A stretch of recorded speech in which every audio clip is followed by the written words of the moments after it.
What's up, guys? I'm going to do a tutorial video today on how to find x when you got a trinomial. So let's get to it. Let's say that we got x squared minus 6x plus 8 equals 0. Now, some math geniuses out there can do this in their head, but really the right way to do it is you got to factor it. And the way you do that is with a technique that is called the magic X.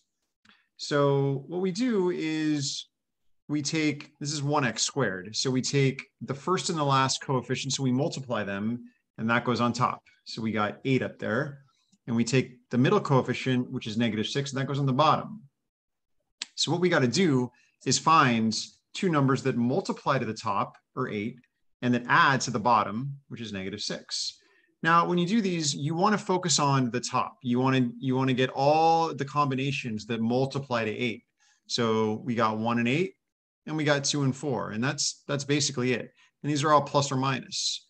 So we look at these and we go, all right, which of these adds to -6? And clearly we can put -2 and -4, which we're going to put right here on the left and right of the x. And so now we go to the next step, which is we factor it.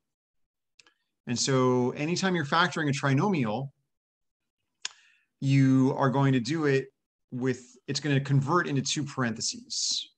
Okay. So this is like the opposite of foiling.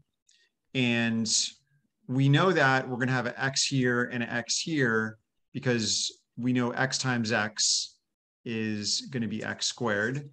And now these numbers right here are going to go right here, -2, -4. And we know that -2 and -4 for the L for the last is +8. And we also got the inner is -2x, the outer is -4x, which adds to -6x. So we know that if we did in fact foil this, we would get the original. So different forms, but same thing. Now, at this point, the hard part's over. We know that anything times 0 equals 0. And so we know that either x minus 2 equals 0 or x minus 4 equals 0, which means that x either equals 2 or 4. Okay, and that thus wraps up the lesson on factoring a trinomial. And there will be many more video tutorials to come. I hope you guys enjoyed this. If you did, please give a thumbs up. And I will see you guys next time around.